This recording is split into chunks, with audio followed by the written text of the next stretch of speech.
Oh, you're muted. Oh, okay. So now one left, and now I just see one Kelly McFarland. One Kelly MacFarland. That's really all you need. You don't Yes. need two. Why would you need two Kelly MacFarlands? That's I, crazy. you know what? Double the what was it? What's Double Mint's catchphrase? Double the gum, double the fun, whatever that is. Yeah, double the flavored, double the fun. That It sounds better. yeah, it got weird. Yeah.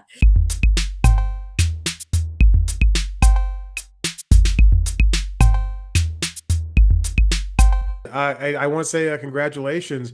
I know the special came out in November, but we're getting an audio version of it, and I Yeah. think that's where comedy thrives. Although I do think, a lot of people tend to, especially since this one's on YouTube, Hot Gnome's on YouTube, people Yeah. just tend to watch them now. But I remember listening to a lot of them before I even had HBO. So congratulations again.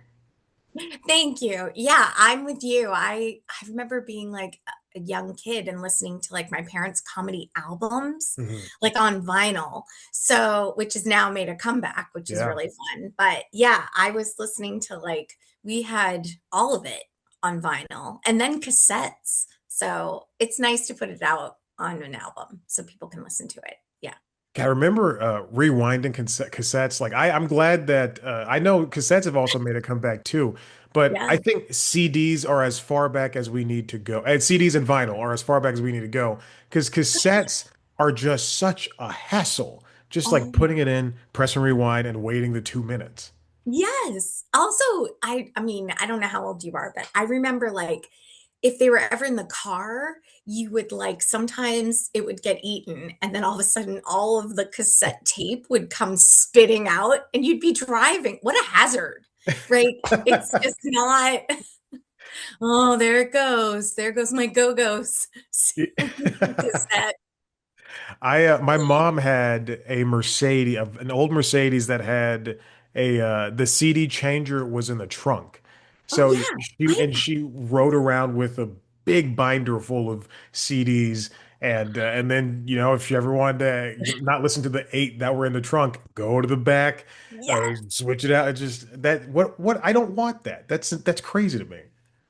Well, I have to tell you, I mean, I had a Volkswagen Jetta that had that, and it was like state of the art. It was like a big deal. It had like, I remember that was like a selling point when I was on the car lot. They were like, and there's an 8 disc changer in the trunk, and I was like, oh.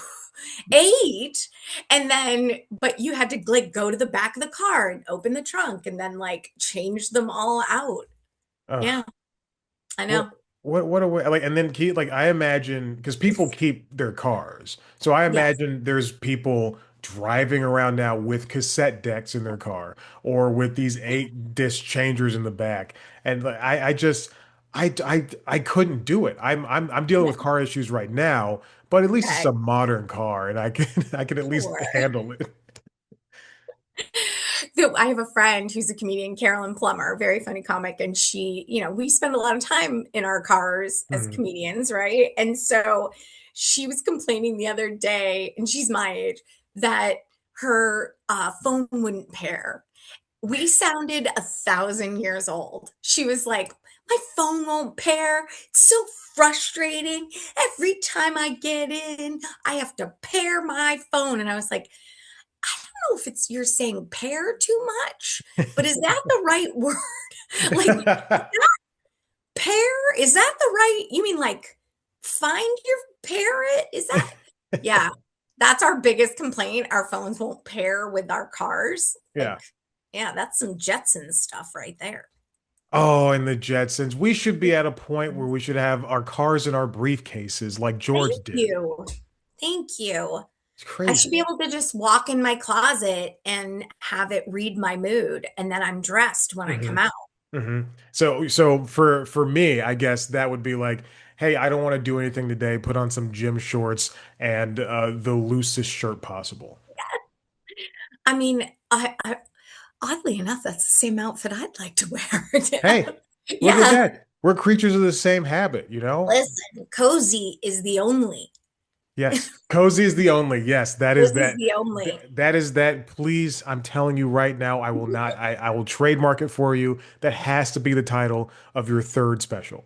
of my next one. Okay, on it, boss. Got it. Cozy is the only. Cozy is the only. Yeah, I'd be. I want to be on the couch watching the Masters right now. So, but Right? it's No.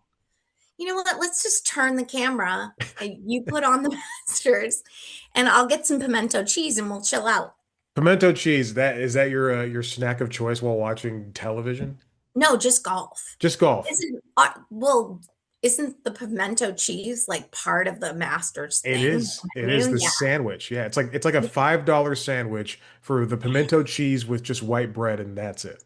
Yeah. I mean, that sounds very heavy Hmm. and delicious. Yeah. Yeah. And you Can have we to talk about your tiger? my time. Yes. Oh, yes, yes. The painting. Yeah. Love it. It's a wonderful painting. I don't know who it's. I mean, the name is down here, Sure. DARFE or TE, but it's Okay. I found it at a what's it called? Antique store, Love and it. I got it for the sweet $5 off of $60 instead of 65. And Nice. I love it's my favorite. I have three, well, I have four things hanging on my walls, including you can already see the Rat Pack poster that I put Yes. inside of the Yes. thing. And then, then there's a Why not? bison and a deer, and an Atlanta photo right there. But that's pretty much Okay. it. And I don't have a lot of stuff, but this is truly like one of my favorite things. I love it so I much. love it. I think it's so cool.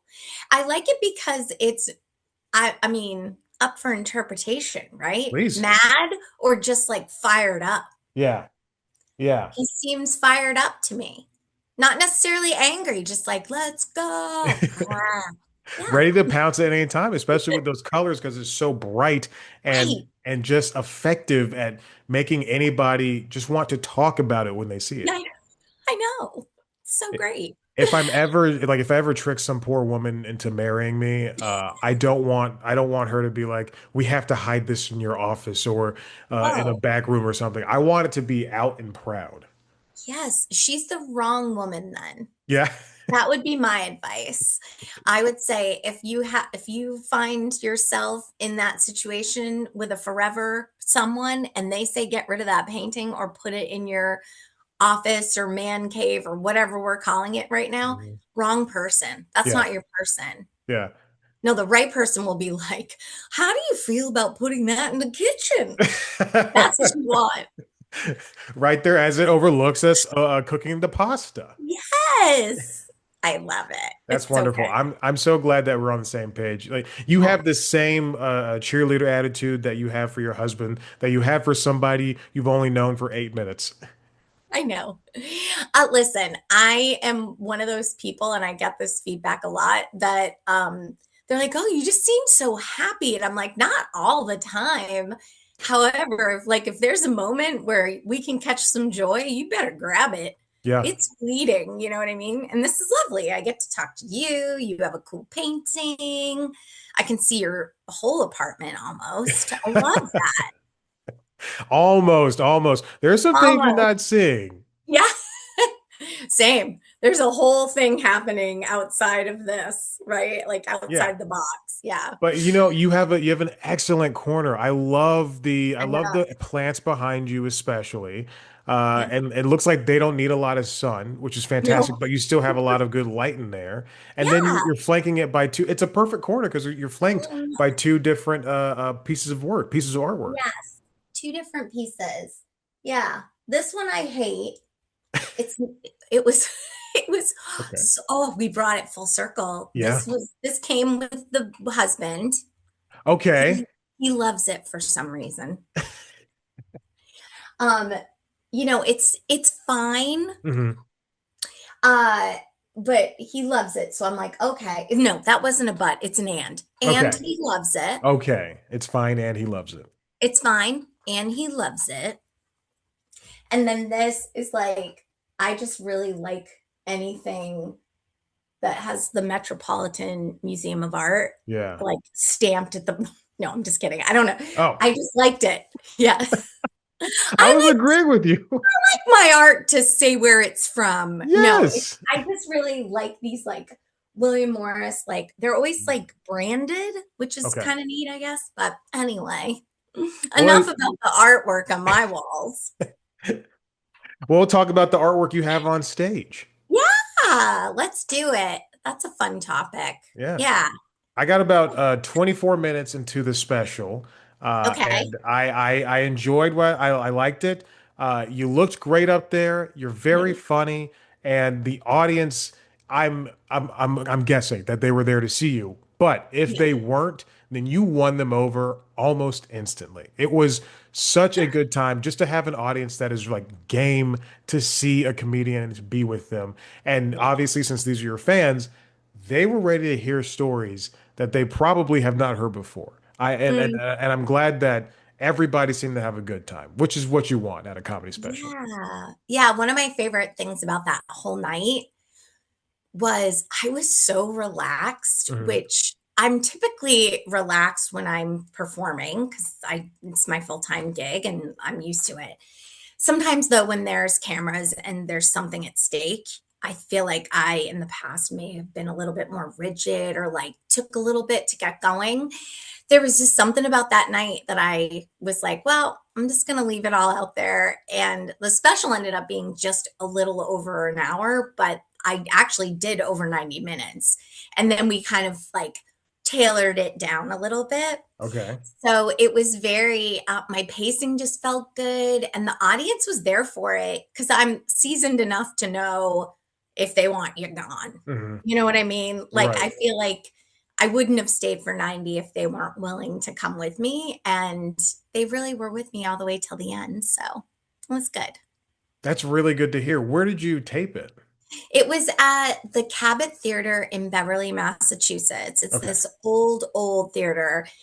And I've been playing there since I was a baby comic, so like years and years and years ago. And I just, it's one of my favorite venues. I just love everything about it. The stage is, it's a big stage. However, it feels really intimate in there for some reason. And yeah, it's like it was a good location too because I have a lot of New England followers, a lot of fans in Mm. New England. So people from Maine, New Hampshire, Vermont, they could come down, and people from like Connecticut, Massachusetts, it was easy for them too. So we had a really good time. It was a good night. Wow. Yeah. Yeah, I like that stage. It looked really regal, and like to hear some history from that, it makes sense that the way it looked. Uh, when you were when you cut down from 90 minutes, and now we Mm. have, I think it's roughly like what, 54 minutes or something along those lines. Yeah, it's around there. Yeah. When you cut down that much, how do you know what to kill? And then are you also taking that stuff because you filmed it, but are you taking that Yeah. stuff and then working it out on the road again, or what's going Yeah. on there? That's a great question. Yeah. It's definitely the stuff that ended up not making it in was probably newer stuff that Okay. I just really knew that, like, even between editing, the time we recorded and the editing, I had already made it better. And I was Mm, like, okay. we're just going to save this. Let's just save it. We'll just put it aside. And then there were a couple of bits that were longer that I kind of was like, this is I've really beaten this horse. Like we don't need to put this here. It's on something else or it's, whatever it is. So it was kind of easy to edit it down Mm. actually. There was just one bit probably that I wish was on it and now I just feel like great. It's something I'll put it out next time. Yeah, I'm I think excited. that's I looked at your social media and it's very well done, very well tailored, and Thank I think you. you could very welcome you could do like, I don't want to produce for you. I'm sorry if this is Please too much, do. but you could also just like put out like, hey, here's a bonus thing. If you Yeah. like the special, here's a bonus thing. Here's a minute of that joke. Here's a minute of this joke, and then come see me live and whatever. Yeah. There's this whole thing that I wrote about my parents both passed away like within 2 years to the day of each other, which Wow. is kind of where the whole idea for recording this special and like having this time capsule almost of everything I had done up until this point, because I just felt like if you wanted life lessons, let someone close to you pass away and then follow that with a chaser of someone else passing away. It's just, Right. it was so much that I really felt this very like strange feeling of calm.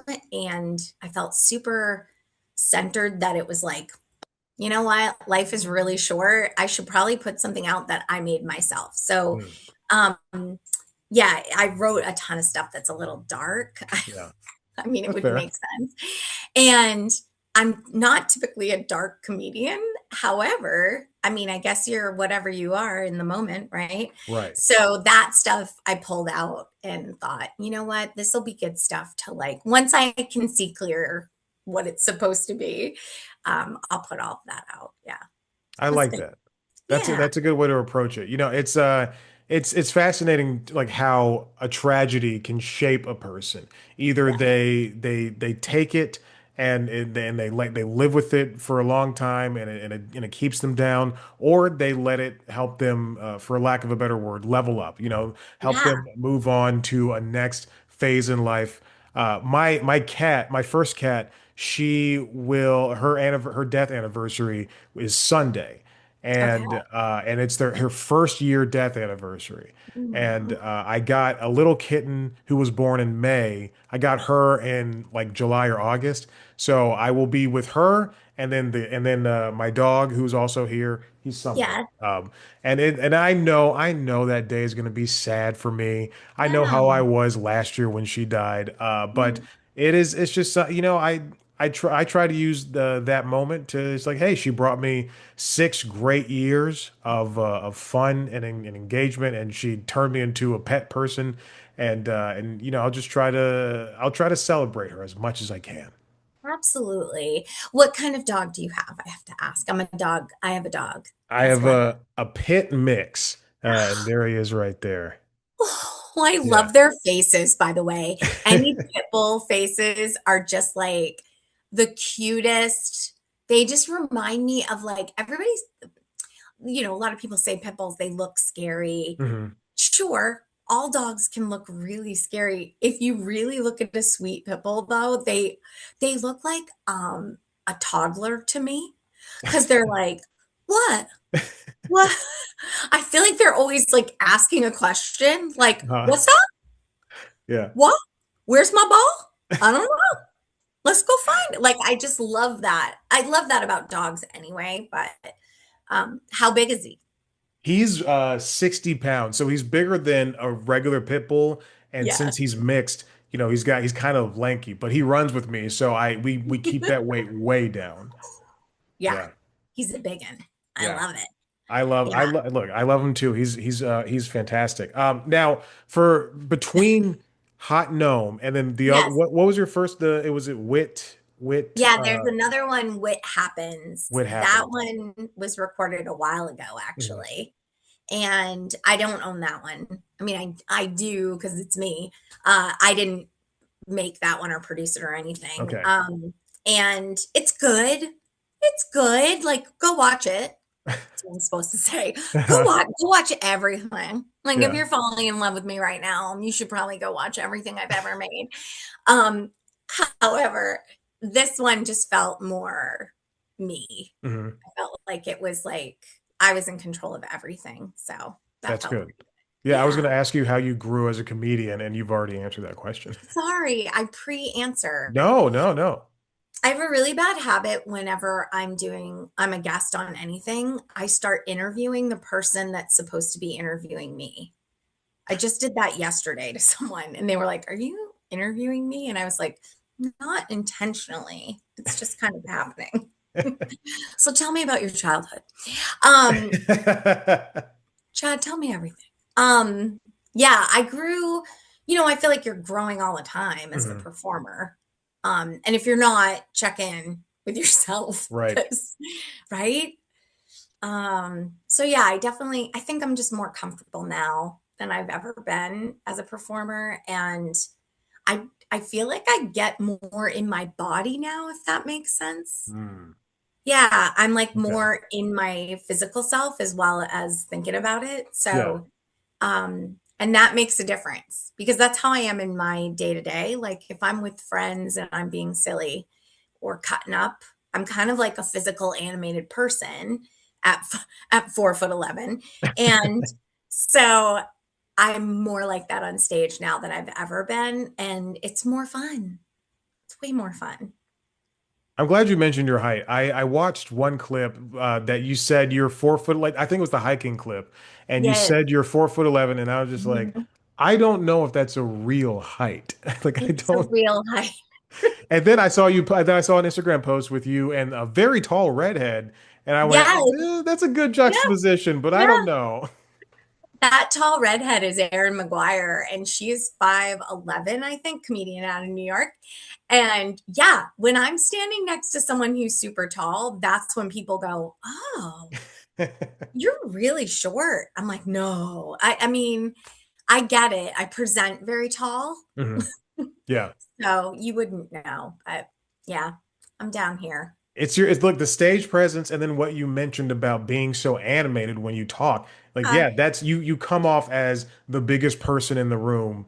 yeah. And it also helps that the stage is elevated about five Thank feet off the you. ground. Science, math, physics. I don't know. Physics. Yes. When did you know, I like to hear comedians routines about Yeah. how they get prepared. So how did you get ready for Hot Gnome? Like do you have meals before you eat? Did you treat this the same as any other set or was it something special where you were like I'm going to go buy new clothing. I'm going to do all these different things. How was that working out for you? That's such a good question because I have a very like I would like to say, "Oh, that's let me think about it." I don't have to think about it. One of the goals of the whole night was I wanted it to just feel like a regular night. So I just Mm. did everything I would do anytime I'm playing a theater. So for me, I was wearing the clothes in my closet. I picked out a good theater outfit. I did have my makeup done just because we were filming and I Right. wanted to make sure that I would never put on enough, right? I would think I'm wearing a ton if I was doing it. And I think everyone, if you're getting filmed in a big space, you should have makeup done.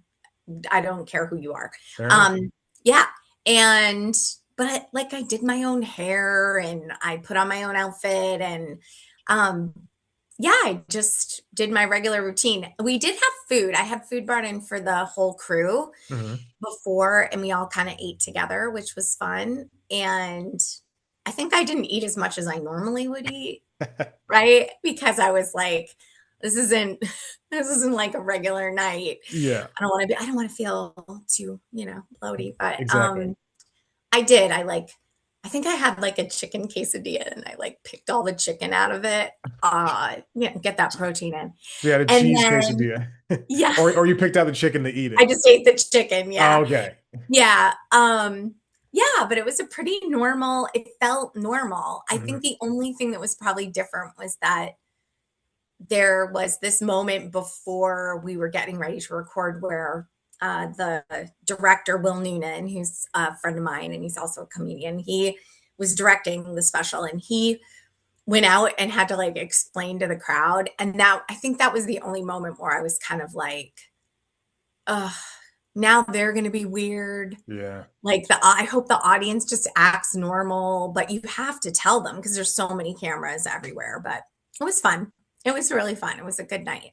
that's good to hear. That and Yeah. also that his warning to the audience makes me think that like is that what happened when for the Library of Congress they record all of the plays and the musicals and Yes. stuff. So is that what happened when they walked out to Hamilton? Like, hey, we're gonna be recording Hamilton for Right. Disney Plus maybe. Is this like that? But I think that's a good precursor. And Yes. yeah, I think that your opinions were valid in thinking that the audience could be like, oh, we have to yuck it up Right. because this is going to be great. Or I'm going, or maybe like, oh, if it's not that funny, then I'm not going to laugh as hard as I need to. Right. Right. I wanted it to be very authentic from me and then also from them. And Mhm. I feel like we got that. It came. It came naturally. Yeah. There were a few things that I normally would have gotten like giant pops on, and I didn't deliver them exactly the way I had in the past. And so we didn't have to repeat anything. And I also was like, oh, they're with me. Like they gave me what I deserved right there. I didn't I didn't That's set good. that up as well as I should have. And that was like more of the newer stuff that wasn't going to make it in anyway. So it was good. It was a good like sampling to make sure they were still being honest. Yeah. Yeah. When you didn't get the pop that you wanted, were you in your head like, damn it, these assholes didn't do what I needed them to do? No, no. I never turn like that. I'm Okay. not someone who does that.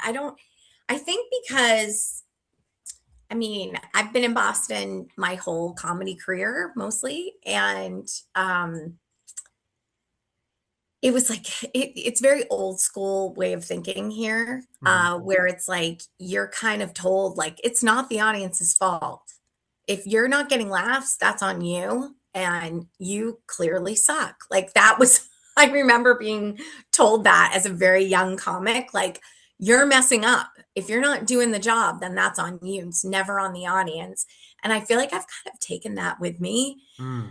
And it's an interesting life lesson, I feel like, right? Like if you're Yeah. not getting the response from people that you want, then maybe you're not presenting what you're hoping you're presenting, and you should look at yourself. So Wow. I know, I know that was a Pretty lot. deep. Yeah. Now, Boston, so you've been doing comedy in Boston. You started comedy in Boston, I assume. What was that like? You often hear about people starting in LA or people Yeah. starting in New York. And then I've also spoken to a lot of comedians who started in Denver and Chicago, but Yeah. Boston is new to me. And to hear that, that anecdote or that way of thinking kind of makes Yeah. me think it's a tougher place to start as a comedy newbie. Was it like that for you?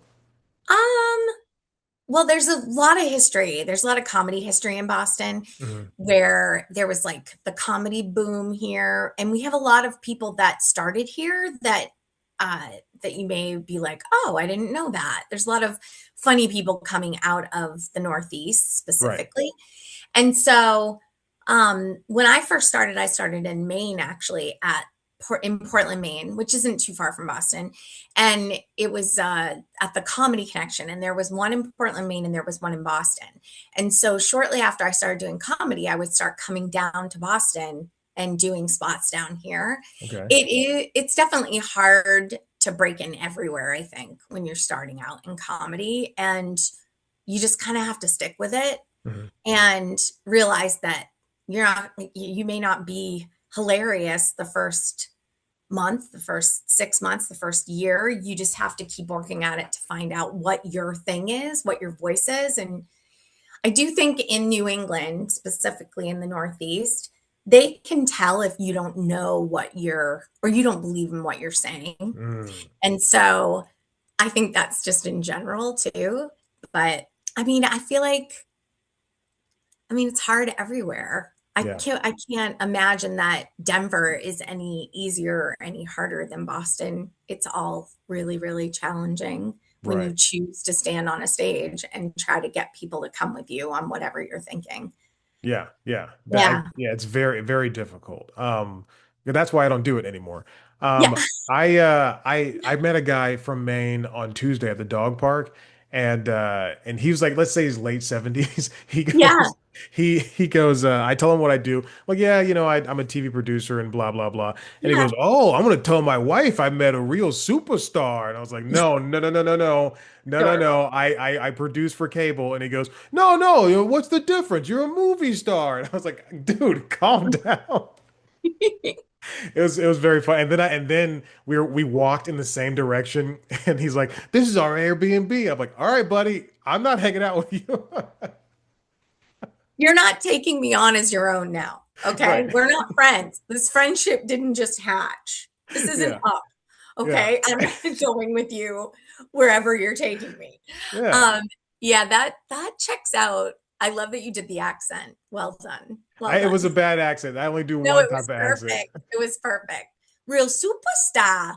Yeah. He was nice though. He was nice. And he was Yeah. very genuine in everything he was Oh saying. yeah. But I Yeah. just didn't like. I want and look, we could have been friends if he lived in the city, but he's traveling from Florida back to Maine. I don't want to.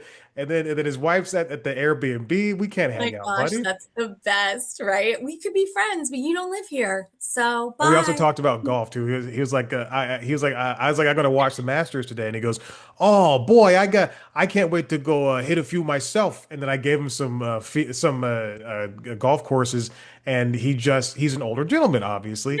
I had to keep repeating it over and over again. I'm like, Charlie Yates, Candler Park. He's like, those are the ones. Okay. Charlie Bates, Standler Park. Got it. Yeah. And then Sloth. I also wanted to say for Boston, like starting comedy in Boston, the first guy to do Yeah. comedy in Boston, it was at the Boston Tea Party, and they were throwing stuff over, and Yes. he grabbed the mic and he's like, "This is crazy! You guys here remember that tea thing we did a couple of days ago?" Sorry, I'm sorry. How about that team? All right. What do you do for work? There's some sort of truck outside. Can Yeah, I no, pause no, you for no. a I second? think we're done. I think we're You done, think you're Kelly. done? You want to say Yes, goodbye to me? Mwah, mwah, mwah. yes. Yes. Thank you for coming Oh on. I my gosh. Thank appreciate you for this. having Of me. course, yes. You're very funny, and good luck with the release of the audio release of Hot Thank Gnome. It was you. great. Thank Yeah, you. Yes, the auto release on April 17th, available now for pre-sale. pre-sale. All right, Kelly. Have a good Thank one. you, You're Chad. very All right, welcome. bye. I hope to Bye. see you again. Bye.